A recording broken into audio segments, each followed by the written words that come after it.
결과적으로 이제 뭐냐면 시험은 효율의 문제죠. 그래서 다 공부할 수도 없고 찍어주면 제일 좋은데 아까 전에 너무 길었습니다. 그래서 근데 한 번쯤은 그런 시간 좀 여유 있을 때 가지고요. 시험 기간이 멀 때는 좀 넓게 자세히 공부해주고 그렇지 않을 때는 하면 좋겠다. 걔도 딱 찍어달라 이렇게 얘기하면요.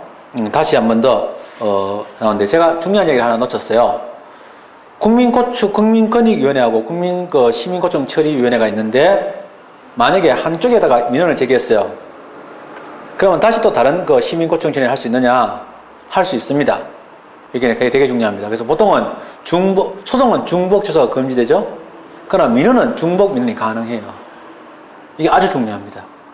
그래서 나오는데 중요한 내용은 이제 만약에 국민고충 부패방지법 다시 한 번 더 본다면 1조 중요하고 아주 중요한 것만 한다면 1조 그 다음에 10조 1조 8조 11조 1조 8조 11조 12조 13조 1항 사망 그 다음에 16조 독립인데 서로 인데 있고 16조 들어가고요. 쭉 건너뛰어서 29조의 의견 청취 대상이 뭐냐 이거 봐야 돼요. 언제 의견 청취하느냐 봐야 되고요. 32조 설치가 지방자치단체에 되고 중복에서 가능하다 이거 중요하죠. 그 다음에 다 되었고 그 다음에 39조 1항에 외부인도 포함된다. 그 다음에 48조에 의견 제출의 기회를 부여할 수 있다. 50조에 처리가 통보한 날짜 30일 나오고 51조에 감사 의뢰 나오고요. 그 다음에 나머지는 대단하지 않고 72조에 감사 청구 나오죠. 특히 73조에 기명의 문서 아까도 기명의 문서인데 고발도 신고도 기명의 문서 중요하죠. 82조에 비면직자에 대한 취업 제한과 83조에 해임 요구권이 있다. 이런 정도가 가장 큰 골자입니다. 시정의 권고는 있지만은 시정 조치는 없다 하는 부분도 되게 중요하고요. 그런 점이 가장 핵심이 되는 부분인데 그런 것들도 나중에 요약해서 빨리 보려면 평소에 그런 기본적인 걸 깊게 파려면 넓게 파야 되거든요. 그래서 처음에 한번 넓게 파놓고 나중에 이제 그걸 딱딱 체크하면 되죠. 그래서 너무 처음부터 핵심 요약으로 가지 말고 약간 미련하게 공부하고 뒤로 갈수록 영리하게 샤프하게 공부하는 게 좋습니다. 그 다음에 민원사무처리에 관한 법률인데요. 가끔 나오는 문제인데 이거는 양이 그렇게 많지 않아요. 그래서 아까 전에 놀랬죠. 좀 간단하게 끝날 줄 알았는데 딱딱 찍어주고 좀 갔으면 좋겠는데 선생님이 설명을 하고 잡았으니까 참 밉잖은. 자, 1번 목적 넘어갑니다. 그 다음에 이제 정의 나오죠. 정의인데 정의에서는 시험이 많이 나옵니다. 왜냐하면 법령상의 용어이기 때문에 학자들이 하는 일이 뭐예요? 개념 정리하는 거잖아요. 그렇게 중요한데 민원인 나오죠. 행정기관에 대하여 처분 등의 특정한 행위를 요구하는 개인, 법인, 단체 아까 나왔던 거죠. 이게 중복되죠. 민원사무하고요 나중에 고충민원하고 혼동하면 안 돼요. 이게 되게 헷갈립니다. 이게 중요합니다. 그래서 민원사무인데 민원인이 특정한 행위를 요구하면 다 민원입니다. 복합민원 민원 목적을 실시하기 위해서는 법령, 훈령, 예규, 고시에 의해서 다수의 행정기관 또는 관계부서가 확인을 거쳐야 되는 것, 즉 한 기관에서 다 안 끝나는 걸 복합민원이다. 전자민원창고 이것도 시험 나왔어요. 이거는 되게 중요하다고 알겠죠? 왜 나오냐면은 전자민원창고로 한번 읽어볼게요. 전자민원창고로 말한다. 훌륭하죠? 이거 공부하면, 이거 내가 공부했을 때, 이거 느낌이 와야지. 무슨 내가 좀 느끼는 게 있어야지 외워지는데, 전자민원창고로 말한다 나오잖아요. 근데 그 밑에 무인민원 발급창고란 행정기관의 장이 공공장소에 설치해서 민원인이 직접 민원서를 교부할 수 있도록 하는 전자민원을 한다. 그래서 저쪽 우체국에 가면 주민등록도 뗄 수 있는 그런 기계가 와 있거든요. 그런데 그러면 그렇잖아요. 그렇겠지 안 그렇겠나? 내가 알고 있잖아요. 그런데 한번 볼래요? 한번 솔직히 한번 느껴볼래요? 시험 문제에서 한번 틀린 걸 해가지고 전자민원 창구라 한번 해가지고 그 밑에 5번에 행정안에 연결시키면 헷갈려. 그래서 비슷한 게 나올 때는 꼭 구별해야 되고 출제 이미 됐어 이거. 그러니까 그런 게 참 의의가 없는 거야. 그런 게 참 그게 의의없는데 쉬워 보이는데 이제 틀리는 게 이런 거야. 근데 안 쉬워 그게. 지가 쉬워 보인 거지. 틀리는 게 어려운 거야. 뭐 우리가 뭐 좀 안 좋은 말이지만은 그래서 공감할 수 없는 말이기도 하고요. 또 너무 결과론적인 문제지만은 결국 이기는 놈이 강한 놈이잖아요. 그것이 그거야. 민원사무 처리 나옵니다. 특히 행정법의 경우는 이제 앞으로는 이런 부분이 되게 중요한 거야. 그 다음에 민원 처리 공무원의 의무 나오죠. 친절, 공정, 신속 이런 거 있다. 됐죠? 5조 아주 중요합니다. 제가 중요한 건 중요하다고 얘기할게요. 5조가 처음으로 중요한데 2조 중요하고 5조 중요합니다. 2조, 5조, 6조 다 중요한데요. 아주 중요한 내용들인데 5조 원칙이기 때문에 중요해요. 원칙이기 때문에 중요합니다. 들어보면은 뭐 그야말로 공자왈 명자왈이에요. 뭐 당연한 얘기고 이런 조항이 있거나 없거나 당연히 있게 해야 되는 건데 중요한데요. 행정기관은 민원사무를 관계 법령이 정하는 바에 따라서 다른 업무에 우선 처리해야 된다. 그래서 민원사무 우선 처리 원칙이 있습니다. 민원사무를 우선 처리해라. 그래서 사실은 사실은 뭐 국가 자기들 공무원 입장에서는 이게 더 중요하다. 왜? 개인의 민원보다는 전체에 대한 어떤 행정작용이 더 중요할 수도 있겠어요? 안 되는 거야. 그러니까 이걸 만약에 할 때 뭐 우선 처리하라, 뭐 우선 처리하라는 얘기네. 민원사무 처리보니까 그렇게 이게 아니고 만약에 문장에서 뭐 다수의 이익과 관련되는 뭐 공익적인 요소 제도가 있을 때는 이렇게 하면은 틀리기 쉬운 거야. 조심해줘. 민원사무 우선 처리. 처리 기간에 남아있음을 이유로 하거나 또 관련되지 않은 등의 공과금의 미납을 이유로 민원사무 처리를 지연시켜서는 안 된다. 부당결부 금지한 사례로 볼 수 있죠. 그래서 민원사무 처리가 지연시켜서는 안 된다. 그 다음에 위임 있는 경우를 제외하고는 처리 절차를 강화해서는 안 된다. 이 세 가지 절차는 아주 중요한 거야. 그래서 만약에 뭐 필요하다고 인정할 때는 이런 식으로 말해가지고 강화할 수 있다 이런 말을 하고 있는 거다. 그러니까 그런 건 안 되는 거라. 처리 기간의 계산은 이미 기간 계산한 때 이때 나왔던 겁니다. 한번 했었는데요. 그 당시에 우리가 기간의 계산 방법할 때 앞에서 공부할 때 이 부분 찾아와가지고 공부했습니다. 찾아보면 아시겠지만은 실제로 민원사무 처리기간은 뭐냐? 초일을 산입한다가 중요하죠. 근데 더 깨알 같은 규정은 5일을 기준으로 해가지고 5일 이하로 할 때는 시간 단위로 계산한다가 중요합니다. 근데 하루를 뭐냐? 8근무시간.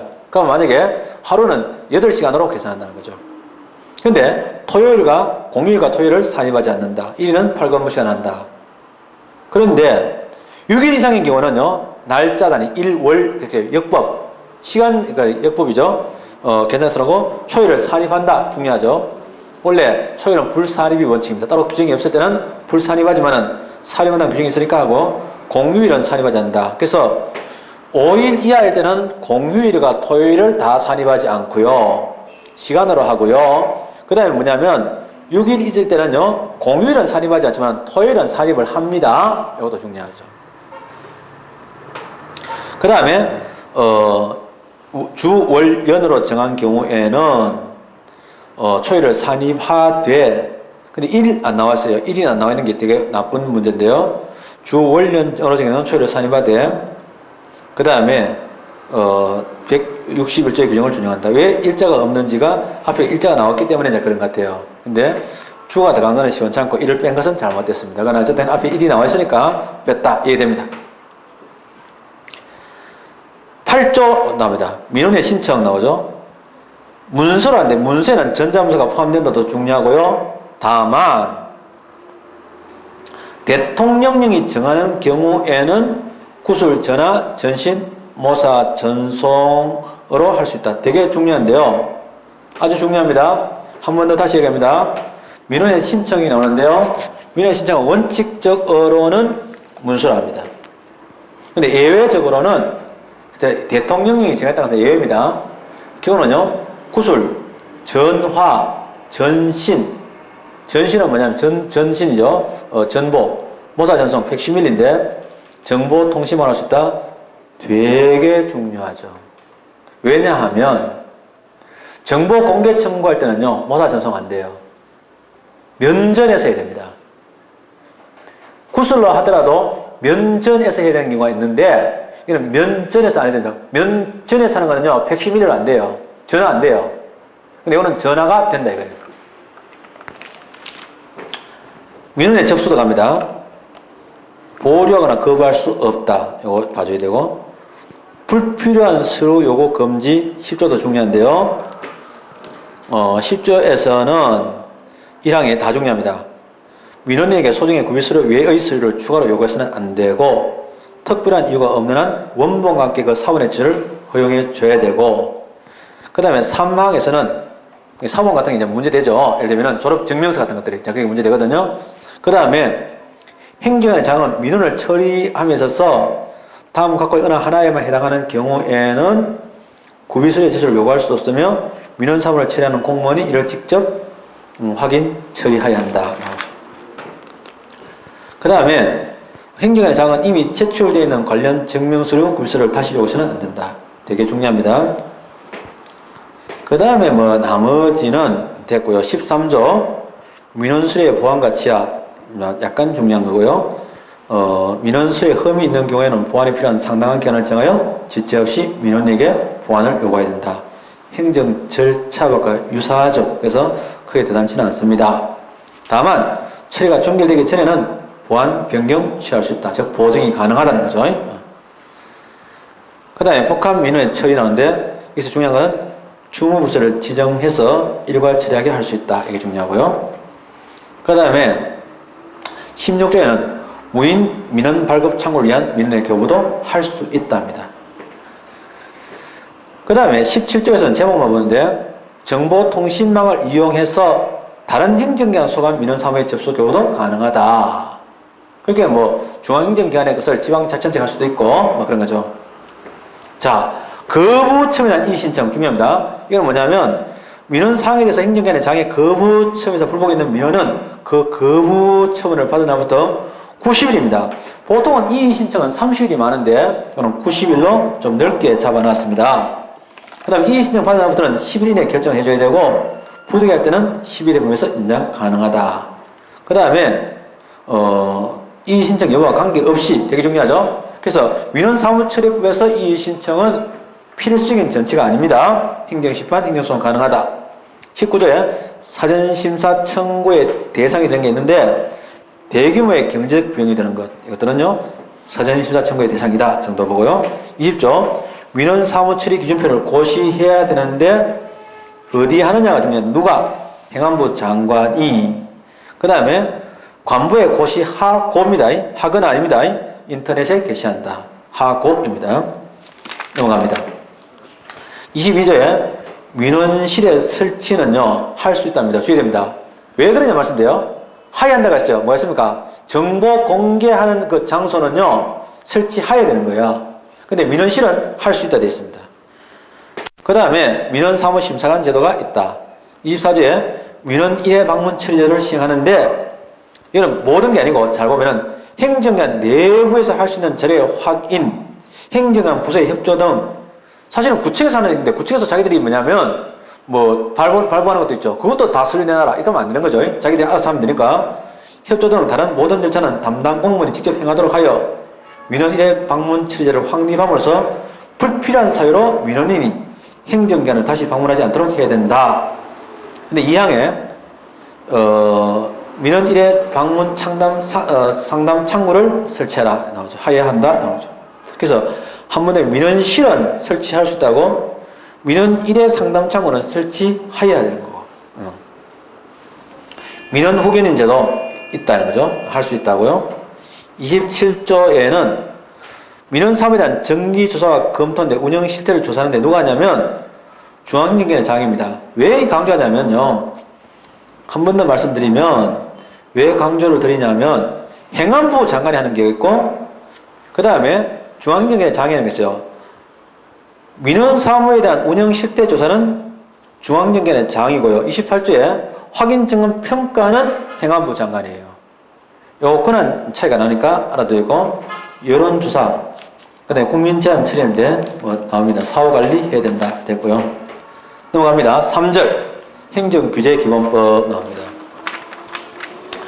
이제 뒤로 갈수록 시험이 좀 덜 나오는 편인데 행정규제기본법의 핵심은 규제를 하는 데 있는 게 아니고 규제를 푸는 데 있는데 실제로 규제를 푸는 게 마치 국민에게 굉장히 좋은 것처럼 이야기하는데 재벌들한테 좋은 거지 국민한테 별로 좋은 거 아니에요. 그냥 국민들이 잘못 알고 있는 거죠. 자, 목적 나옵니다. 이 부분 행정규제에 관한 기본적인 사항을 규제하여 이렇게 기본법이죠. 불필요한 행정규제를 폐지하고 만들려는 게 아니고 비효율적인 행정규제의 신설을 억제함으로써 삶의 질을 높이고 경쟁력이 지속적으로 형성되는 것을 목적으로 한다 나오죠. 정의 다 중요합니다. 강조하든 안 하든 정의하고 원칙은 항상 중요합니다. 그래서 행정규제는 국가나 지방자치단체가 특정 행정목적을 실현하기 위하여 외국인 포함됩니다. 권리를 제한하거나 의무를 부과하는 것을 법령이나 조례규칙에 규정하는 사항인데 조례규칙이죠. 고시 이런 말 나와 있지 않습니다. 근데 이 항에 보면은 불행과 그 위임을 받은 고시는 포함됩니다.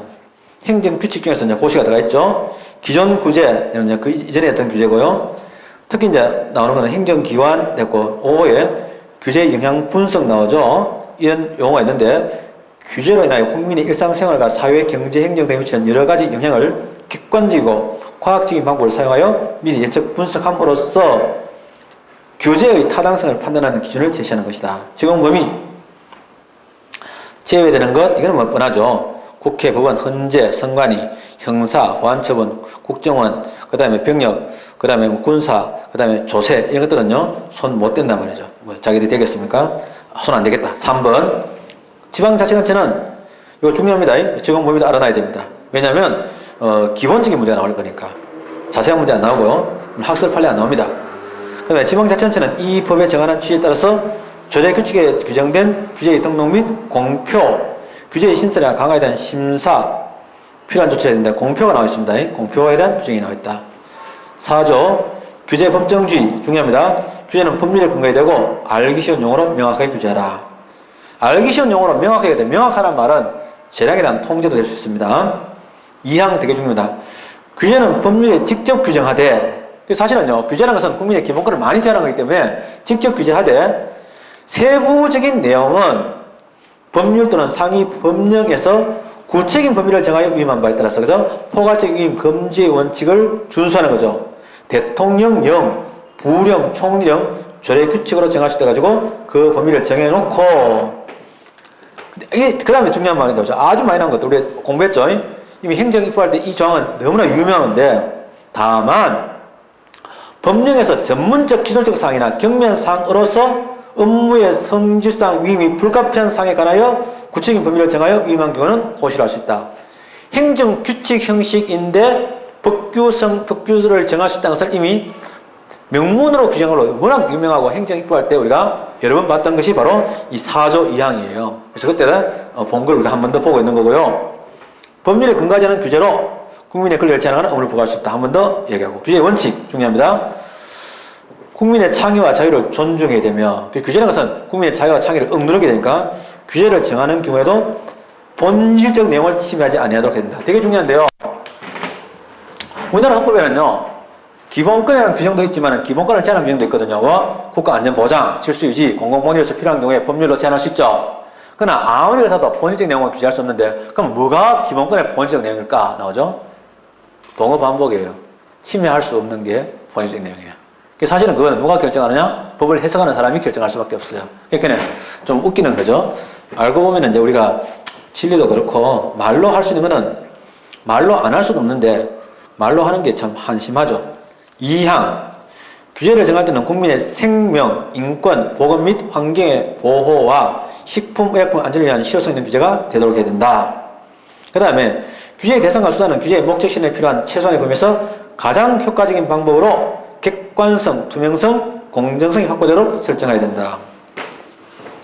규제의 등록 및 공표가 나오는데 중앙행정기관의 장은 소관 규제의 명칭, 내용, 근거, 처리기간 등을 규제개혁위원회에 등록해야 된다. 꼭 기억해 주시고 그 다음에 나머지 7조에 규제 영향 분석이 나오는데 중앙행정기관의 장이 한다는 정도 자세히 보기 힘들겠죠. 그 다음에 8조에 규제 존속기한의 명시 아주 중요합니다. 이게 우리가 법원요 한 만들어 놓으면 언제까지냐? 폐지할 때까지. 그잖아요. 근데 이거는 거꾸로야. 중앙기관에 해당 규제를 신설하거나 강화하는 경우, 그래서 옛날에 규제 제도를 만들었는데 행정공무원도 규제 만든 공무원도 잊어버리건데 국민은 그거 계속 지켜야 되는 거야.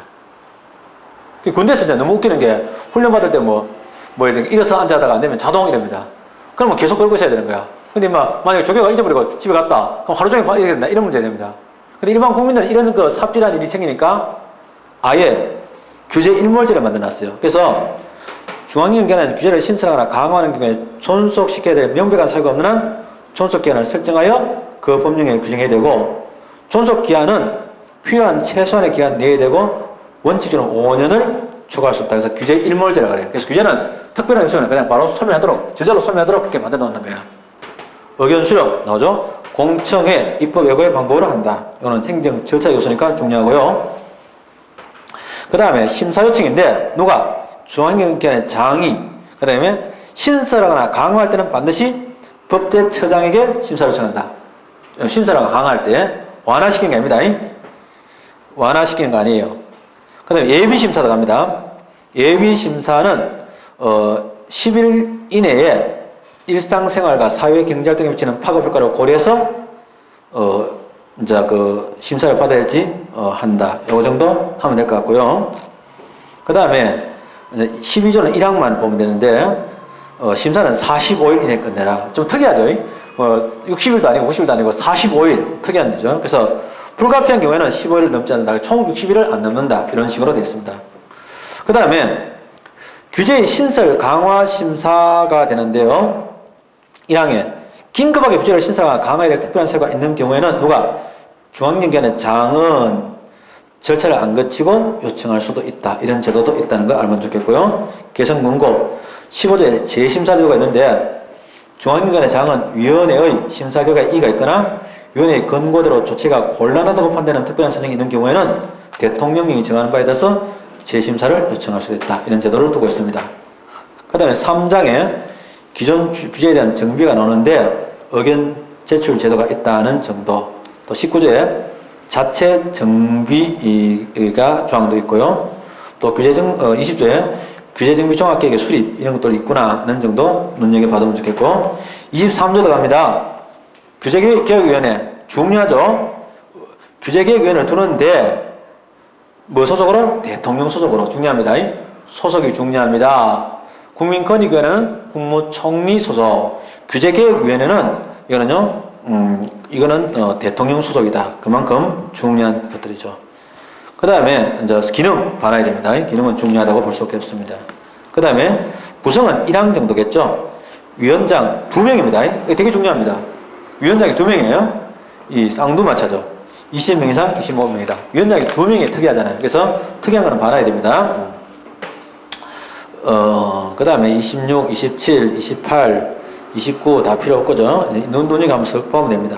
끝입니다. 넘어가서 보칙 35조가 나오는데요. 규제 개선 점검평가인데 이거 누가 하느냐? 위원회가 합니다. 아까 봤죠? 그래서 아까 전에 민원 그거하고 다릅니다. 행안부 장관하고 중앙행정기관하고 다르잖아요. 그래서 이거 좀 봐주셔야 되고, 규제 행정에 대한 백서 이를 발간하도 되겠다. 그런 거는 한번 눈으로 봐놓으면 됩니다. 저런 것도 이제 뭐라 할까, 저 자체가 중요하진 않아요. 근데 한 번씩 이렇게 슬쩍 이렇게 눈길을 끄는 거야. 그냥 한 번도 안 봤을 거죠. 안 봤는 사람들은 백서 나오면은 이게 뭐지? 이러면 내가 멘붕이 오는 거야. 멘붕 방정을 한번 봐놓는 거지. 이러면 다 끝이 났어요. 부록을 보면 이제 법령에 대한 기간별 정리가 나와 있는데 한번 봐주시면 더 좋고요. 색인이 있습니다. 이 색인은 우리 학생 중에서 있습니다. 그 학생이 이제 워낙 꼼꼼하게 해가지고 이 색인을 잘 만들어줘가지고, 색인이 없는 책은 사실은 책도 아닌데 이때까지 색인이 없었어요. 제 책은 수험서라서 없는데 색인을 만들어놨으니까 잘 활용해주면 좋겠고, 동강 이제 대부분 다 동강 들으시는데 동강 들었을 때 이제 이 강의는 파일을 받았잖아요. 그러니까 뭐냐면 사전처럼 사용하면 됩니다. 그래서 부정한 부분 있으면 그 부분 딱 찾아가지고 딱 스킵해서 항상 반복. 잘 모르겠다 할 때는 내가 요청하는 거야. 내가 이 데이터를 좀 한번 해주세요 하는 거야. 그게 되게 좋은 게 뭐냐면 보완한다는 기능이 있는 게 아니고 내가 그걸 보면은 기억이 잘 나는 거야. 내가 궁금했던 거라서. 그래서 그때가 기회인데 그걸 뭉개버리면 이제 완전히 안 되는 거지. 예, 공무원 시험 아까도 했지만 뭐 농담 삼아 얘기했지만 인디안의 기후제 그러니까 반드시 비가 오잖아요. 왜냐하면은 비가 올 때까지 기후제 지내니까 예, 공무원 시험 반드시 학교 갈 때까지 해야 되니까 어떻게 해서라도 좀 빨리 합격하고 싶으면 방법을 자꾸 개선해 봤는데 그때 지혜가 늘어나요. 지혜도 늘고 실력도 늘겠죠. 그러면 이제 시험 기간이 멀었을 때는요, 좀 시간 배분을 해가지고 약간 좀 쿨하게 있잖아요. 운동을 좀 많이 하셔야 돼요. 운동도 좀 많이 하고, 또 여행도 좀 다니고, 약간 여유있게, 여도 수험생활이지만 빡빡한 여행 수험생활하면 좀 여유를 가지고, 이제 수험 기간이 다가왔을 때는 너무 그때도 초조하게 생각하지 말고, 한두 달 전까지 계속 좋은 컨디션 유지한다가 제일 중요한 거.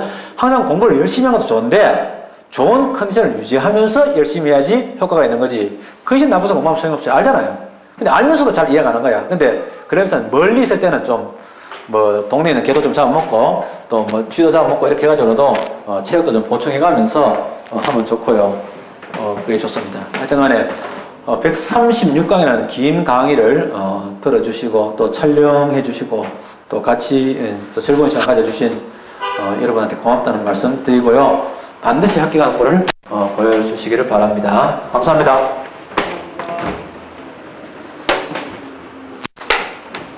다 끝났네? 드디어 끝이 나긴 나는구나. 136강 됐네. 옛날에